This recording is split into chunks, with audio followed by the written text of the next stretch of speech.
Dear student, आपने बेटा अभी जो निकाला वो त्रिज्या और चाल तक निकाला। ठीक है, अब हम निकालेंगे इलेक्ट्रॉन का आवर्तकाल।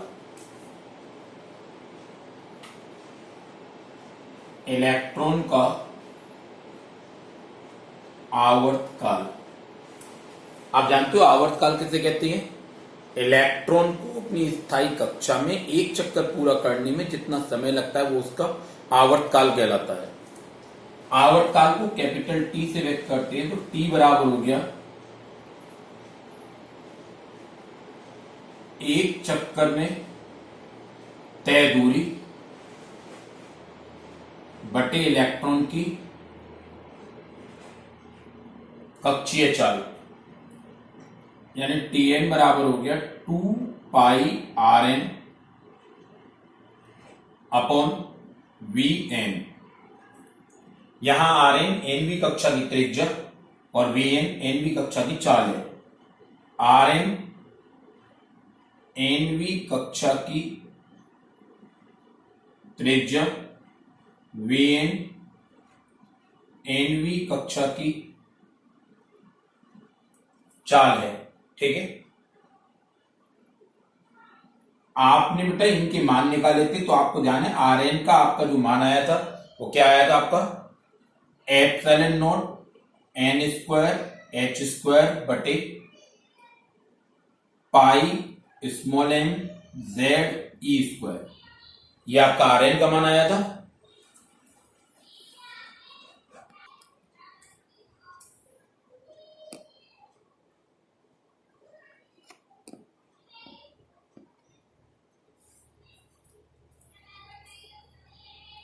और आपका बेटा Vn का मान, Vn का जो मान है वो क्या होता है z e square upon 2 epsilon naught n h। ये आपका Vn का मान। Rn और Vn के मान इस समीकरण नंबर 1 में रख देते हैं। Rn व Vn के मान समीकरण 1 में लगाने पर Rn Vn के मान इस समीकरण 1 में लगाओ तो Tn बराबर हो गया 2 पाई Rn का मान epsilon naught n square h square बटे पाई m z e square. Vn का मान अपॉन में लगाने की जगह मैं पलट कर लिख देता हूं तो 2 epsilon not nh upon z e square. ये हो गया। यहां पर आप देखो इस पाई से ये पाई कैंसिल हो गया और कुछ नहीं कट रहा तो सब इकट्ठा कर देते हैं। Tn बराबर हो गया 2 into 2 4 epsilon not into epsilon naught square n square and n cube h square and h cube upon m z square e4 m z square e4। ये आपका nवीं कक्षा के लिए आवर्तकाल, इलेक्ट्रॉन का आवर्तकाल आ गया। हाइड्रोजन के लिए अगर बेटा मैं हाइड्रोजन के लिए लूंगा तो Z बराबर 1 इसमें लगा देंगे तो Tn बराबर आपका आ जाएगा 4 epsilon naught square n cube h cube m 1 का स्क्वायर e4। Tn बराबर 4 epsilon naught square n cube h cube m e की पावर 4। यहां पर आप देखो epsilon not h m e ये सब कांस्टेंट है तो हम कह सकते हैं Tn proportional n cube, Tn proportional n cube. ये इलेक्ट्रॉन की कक्षा के लिए उसका आवर्तकाल है। आवर्तकाल का मतलब एक चक्कर में तय दूरी बटे कक्षीय चाल, तो 2 पाई Rn बटे Vn। Rn और Vn के ये मान बेटा हमने समीकरण 1 में लगाए, ये लगा दिए तो हमारा Tn का मान ये आ गया। अब हाइड्रोजन के लिए Z बराबर 1 लगाया तो Tn का मान आपका ये आ गया। यहां से स्पष्ट है कि इलेक्ट्रॉन की कक्षा में उसका आवर्तकाल मुख्य क्वांटम संख्या के घन के समानुपाती होता है। ठीक है बेटा, अब हम निकालेंगे इसकी आवृत्ति।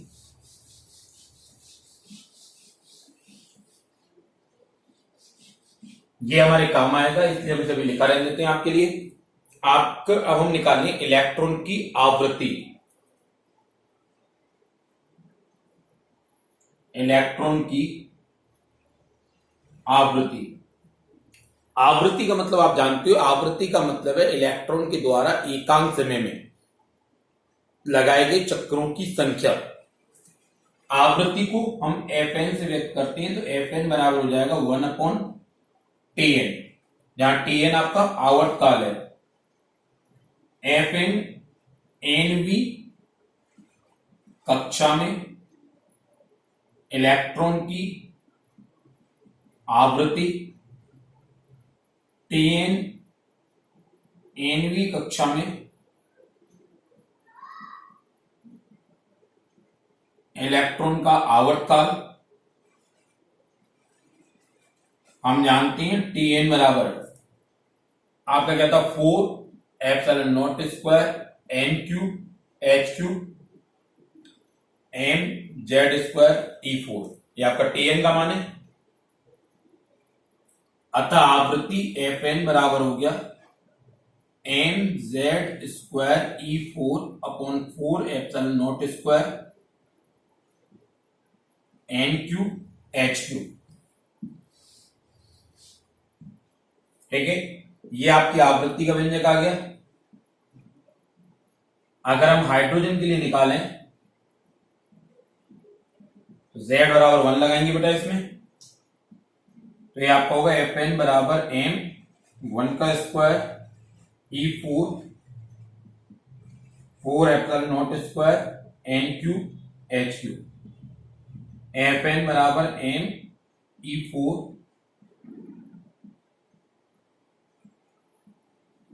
ये हो गया, और यहां से स्पष्ट है कि Fn प्रोपोर्शनल 1/n क्यूब। ये इलेक्ट्रॉन की कक्षा के लिए उसकी आवृत्ति आ गई। आवृत्ति मुख्य क्वांटम संख्या की घन के व्युत्क्रमानुपाती। ठीक है, आपने इलेक्ट्रॉन की कक्षा की आवृत्ति निकाल दी, आवर्तकाल निकाल दिया। अब हम निकालेंगे Nv कक्षा में इलेक्ट्रॉन की कुल ऊर्जा, और ये बहुत इंपॉर्टेंट टॉपिक है, इसके सवाल बहुत हैं आपके बेटा। Nv कक्षा में इलेक्ट्रॉन की कुल ऊर्जा, Nv कक्षा में इलेक्ट्रॉन की कुल ऊर्जा। Nv कक्षा में इलेक्ट्रॉन की जो कुल ऊर्जा होती है वो इलेक्ट्रॉन की गतिज ऊर्जा और स्थितिज ऊर्जा के योग के समान होती है।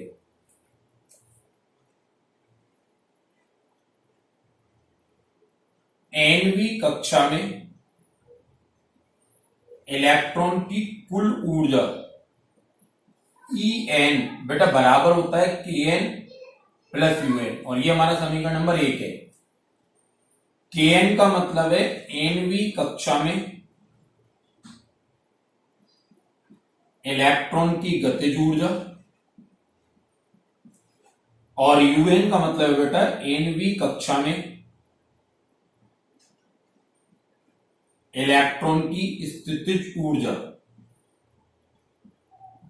हम अब निकालेंगे Nv कक्षा में इलेक्ट्रॉन की कुल ऊर्जा। तो Nv कक्षा में इलेक्ट्रॉन की कुल ऊर्जा उसकी गतिज ऊर्जा और स्थितिज ऊर्जा के योग के समान होती है। Kn Nv कक्षा में इलेक्ट्रॉन की गतिज ऊर्जा है, Un Nv कक्षा में इलेक्ट्रॉन की स्थितिज ऊर्जा है। हम पहले Nv कक्षा में इलेक्ट्रॉन की गतिज ऊर्जा की गणना करते हैं। Nv कक्षा में इलेक्ट्रॉन की गतिज ऊर्जा, तो Kn बराबर हाफ mvn स्क्वायर। Kn बराबर क्या होगा बेटा? Half mvn square. लेकिन Vn का मान तो आप जानते हो, लेकिन Vn का जो मान होता है वो क्या होता है आपका Ze²/2 ε0 nh। Vn का जो मान होता है वो आपका ये होता है Ze²/2 ε0 nh। इस मान को यहां लगा दूं तो Kn बराबर हो जाएगा हाफ m Ze²/2 ε0 nh का स्क्वायर। इस स्क्वायर को खोलो 1/2 m Z² E4/8 ε0 square n² h square. तो ये Kn बराबर हो गया 1/8 M Z square E 4 upon epsilon naught square N square H square, समीकरण नंबर 2। ये आपकी एनवीं कक्षा में इलेक्ट्रॉन की गतिज ऊर्जा आ गई बेटा। ये आपकी एनवीं कक्षा में इलेक्ट्रॉन की गतिज ऊर्जा आ गई। एनवीं कक्षा में इलेक्ट्रॉन की कुल ऊर्जा उसकी गतिज ऊर्जा और स्थितिज ऊर्जा के योग के समान होती है। हमने एनवीं कक्षा में इलेक्ट्रॉन की गतिज ऊर्जा निकाली। यहाँ V N Z E square बटे 2 एप्सिलॉन नॉट एन एच है। वी एन का मान इसमें लगा दिए तो ये के एन का मान आ गया आपका समीकरण नंबर 2। ठीक है, अब हम स्थितिज ऊर्जा निकालते हैं। एनवीं कक्षा में इलेक्ट्रॉन की स्थितिज ऊर्जा, तो यूएन बराबर होता है बेटा 1/4 pi epsilon naught Z E into minus E upon R N. अब आपको ये होगा कि ये सूत्र कहां से आ गया सर, तो देखो ये सूत्र यहां से आता है बेटा Q1 और Q2 आवेश यदि r दूरी पर हो तो इस निकाय की स्थितिज ऊर्जा U बराबर 1/4 pi epsilon not Q1 Q2 upon r होती है।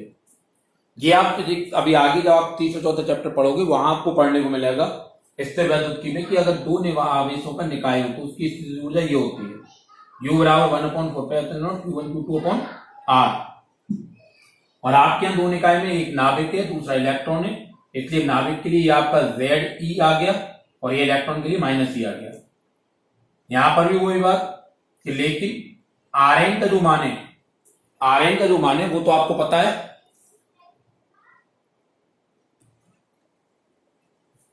आर एन का जो मान है वो आपका है epsilon naught N square H square बटी पाई एम जेड ई स्क्वायर। इस आर एन के मान को यहां लगा दो तो आपको यूएन का मान मिल जाएगा -1/4 पाई एप्सिलॉन नॉट ऊपर Z E square upon epsilon naught square N square H square और ये pi M Z E square.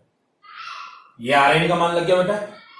अब ऐसे देखो पाई से ये पाई कैंसिल हो गया, बाकी सबको इकट्ठा करो तो यूएन बराबर हो गया माइनस ऊपर एम जेड स्क्वायर ई 4 और नीचे 4 epsilon naught square N square H square, समीकरण नंबर 3। बेटा स्थितिज ऊर्जा के मान को निकालने के बाद आप एक चीज चेक करो कि इसमें ये जो वेरिएबल वाले पद आए हैं 1/4 को छोड़कर वो गतिज ऊर्जा के समान है या नहीं है। M Z square E 4 epsilon naught N square H square समान आ रहे हैं। अब ये सही निकला है। हम समीकरण 2 और 3 से मान समीकरण 1 में लगाते हैं। समीकरण 2 और 3 से मान समीकरण 1 में लगाने पर तो आपका En बराबर आएगा Kn का मान बेटा 1/8 M Z square E 4 epsilon naught square N square H square और ये आपका प्लस माइनस का एम जेड स्क्वायर ई 4 बटे 4 epsilon naught N square H square. इसमें मैंने एम जेड स्क्वायर ई 4 बटे epsilon naught square N square H square common ले लिया तो ये 1/8 minus 1/4 M Z square E 4 बटे epsilon naught square N square H square. इसका एलसीएम आपका 8 तो 1 - 2। ये आपका बेटा En का मान आ गया माइनस का 1/8 M Z square upon E 4 epsilon naught square N square H square. ये आपका आ गया समीकरण नंबर 4। एनवीं कक्षा में इलेक्ट्रॉन की कुल ऊर्जा उसकी गतिज ऊर्जा और स्थितिज ऊर्जा के योग के समान। हमने उसकी गतिज ऊर्जा निकाली K बराबर हाफ mvn स्क्वायर से, ये आ गई समीकरण नंबर 2। स्थितिज ऊर्जा निकाली 1/4 pi epsilon naught Z E into minus E upon R N से, और ये आ गई आपकी स्थितिज ऊर्जा। गतिज ऊर्जा और स्थितिज ऊर्जा को हमने समीकरण 1 में रखा तो हमें ये कुल ऊर्जा मिल गई। ठीक है, अब आप एक चीज देखो, इसमें m नियतांक है, E नियतांक है, एप्सिलॉन नॉट नियतांक है, H नियतांक है। अगर मैं इन सभी नियतांकों के मान रख दूं तो मुझे जो प्राप्त होता है वो En का मान माइनस 2.18 इंटू 10⁻⁻18 जूल प्राप्त होता है, जिसमें नीचे आपका एन स्क्वायर और यहां मल्टीप्लाई में जेड स्क्वायर हो रहा है। ठीक, अगर मैं इसे इलेक्ट्रॉन वोल्ट में बदल दूं बेटा तो ये होता है आपका ई एन बराबर -13.6 जेड स्क्वायर बटे एन स्क्वायर इलेक्ट्रॉन वोल्ट। और जब मैं इसमें हाइड्रोजन के लिए बात करता हूं तो जेड बराबर 1 लगाता हूं, ई एन बराबर आपका आता है -13.6 बटे एन स्क्वायर इलेक्ट्रॉन वोल्ट। और ये आपकी बहुत काम आएगा। -13.6 बटे एन स्क्वायर इलेक्ट्रॉन वोल्ट, इसका मतलब हाइड्रोजन परमाणु की अगर पहली कक्षा की ऊर्जा चाहिए तो एन का मान 1 लगाओ, दूसरी कक्षा की ऊर्जा चाहिए तो एन का मान 2 लगाओ, तीसरी कक्षा की ऊर्जा चाहिए एन का मान 3 लगाओ। इस तरह से आप किसी भी कक्षा की ऊर्जा निकाल सकते हो। ठीक है, लेकिन यहां पर देखो आपने जो समीकरण 2 में गतिज ऊर्जा, समीकरण 3 में स्थितिज ऊर्जा, समीकरण 4 में कुल ऊर्जा निकाली, इनमें भी आपस में संबंध होता है। अब हम इनके संबंध को देखेंगे। ये आपकी एनवीं कक्षा में इलेक्ट्रॉन की कुल ऊर्जा निकल आई। अगर आपसे पेपर में एनवीं कक्षा की इलेक्ट्रॉन की कुल ऊर्जा पूछते हैं तो आपको यहां तक निकालना है, उसके मान को कैलकुलेट करने कहते हैं तो आपको यहां तक निकालना है। ठीक है, इससे आगे का जो काम करा रहा हूं मैं वो न्यूमेरिकल में काम आएगा और आपके नोट में काम आएगा। वो क्या है,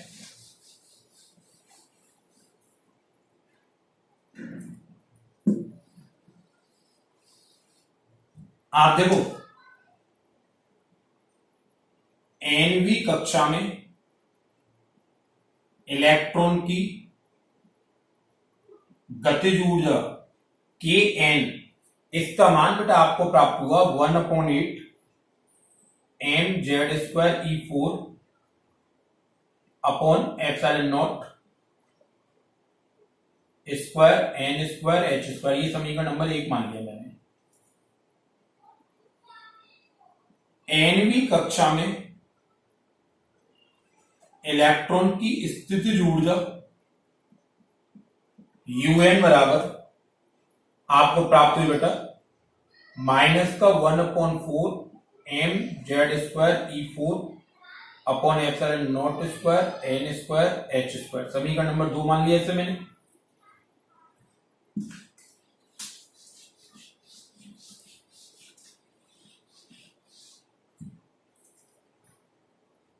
और एनवीं कक्षा में इलेक्ट्रॉन की कुल ऊर्जा एन का मान आपको -1/8 M Z square E 4 upon epsilon naught square N square H square मिला, जो समीकरण नंबर 3 है। यहां से बेटा देखो आपने अभी अभी इलेक्ट्रॉन की जो ऊर्जा निकाली उसमें गतिज ऊर्जा का मान ये, स्थितिज ऊर्जा का मान ये और कुल ऊर्जा का मान ये मिला। मैंने ये इसलिए देखिए मैं इन तीनों के आपस में संबंध देखूंगा कि गतिज ऊर्जा, स्थितिज ऊर्जा और कुल ऊर्जा में क्या संबंध है। वैसे तो इस कुल ऊर्जा, गतिज ऊर्जा, स्थितिज ऊर्जा के योग के समान, लेकिन यहां आप देखो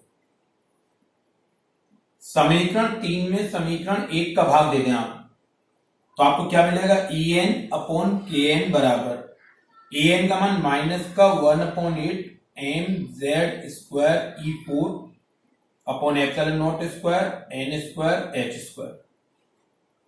मैं इसे बट्टे में लिखूं, के एन का मान 1/8 M Z square E 4 upon epsilon naught square N square H square. इस पूरे से ये पूरा कैंसिल हो गया, केवल माइनस बचा। तो ई एन अपॉन के एन बराबर -1, यानी ई एन बराबर -के एन, या हम कह सकते हैं के एन बराबर माइनस का ई एन। अर्थात गतिज ऊर्जा अगर में निकालनी है तो कुल ऊर्जा का ऋणात्मक कर दें, कुल ऊर्जा निकालनी है तो गतिज ऊर्जा का ऋणात्मक कर दें। इसके सवाल आते हैं एक एक नंबर के, अभी मैं आपको दिखाऊंगा।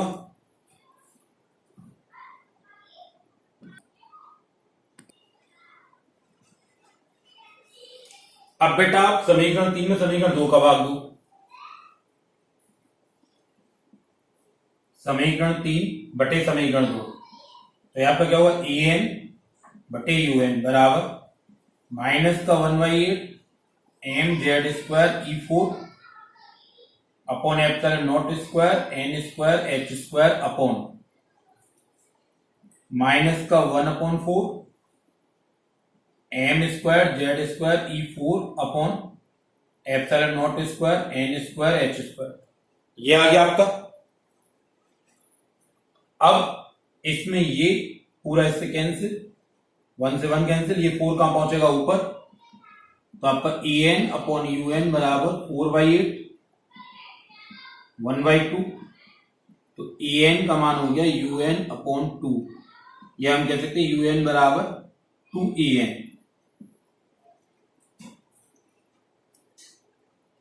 जैसे इस पर आधारित सवाल आते हैं बेटा, जैसे आपका एक सवाल है,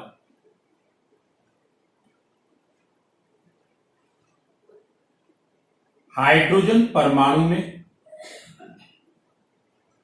किसी इलेक्ट्रॉन की कुल ऊर्जा -3.4 इलेक्ट्रॉन वोल्ट है,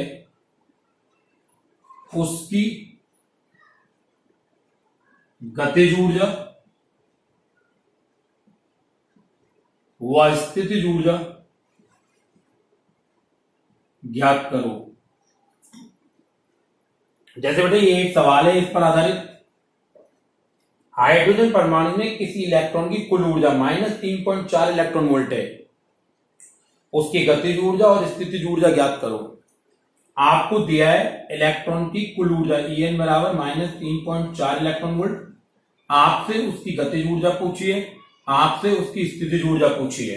ठीक है, अगर देखो आप इसके ये जो फॉर्मूले हैं, अगर इन फॉर्मूलों को देखोगे, इन्हें लगाओगे तो ये सवाल बहुत टफ हो जाएगा। इन सब मानकों की वैल्यू जो नियत है उनकी वैल्यू आपको अपने पास से लगानी पड़ेंगी, हल होगा लेकिन बहुत ज्यादा टिपिकल, बहुत लेंदी हो जाएगा ऐसे सवालों को करने के लिए, क्योंकि ये सवाल को 1 नंबर का होगा।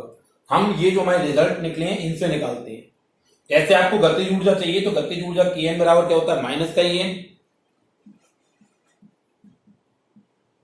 हम जानते हैं Kn बराबर -En, तो Kn बराबर माइनस E का मान 3.4 इलेक्ट्रॉन वोल्ट, तो Kn का मान आ गया प्लस का 3.4 इलेक्ट्रॉन वोल्ट, यानी उसकी गतिज ऊर्जा प्लस का 3.4 इलेक्ट्रॉन वोल्ट हो गई। फिर से हम जानते हैं UN बराबर क्या होता है 2En, तो UN बराबर 2 ब्रैकेट में -3.4 इलेक्ट्रॉन वोल्ट, तो ये आपका आ गया 6.8 माइनस के इलेक्ट्रॉन वोल्ट, ये उसकी स्थितिज ऊर्जा आ गई। आपने दोबारा देखो बेटे, आपने 9वीं कक्षा की गतिज ऊर्जा, स्थितिज ऊर्जा और कुल ऊर्जा भी निकाली, इनके आधार पर मैंने इनमें एक और संबंध निकाला, वो ये रहा कि Kn का मान -En होता है, UN का मान 2En होता है। जैसे ये एक छोटा सा सवाल है जिसमें आपको कुल ऊर्जा दी है इलेक्ट्रॉन की, गतिज ऊर्जा स्थितिज ऊर्जा पूछी है, तो इससे हम इसकी गतिज ऊर्जा और स्थितिज ऊर्जा निकाल देते हैं। ठीक है बेटा, यहां तक का आप काम करो बेटा, अगर आपको कोई दिक्कत हो तो आप बताओ मुझे। ठीक है बेटा, मैं आपको PDF नोट्स भेज रहा हूं, कोई प्रॉब्लम हो तो बताना। ओके।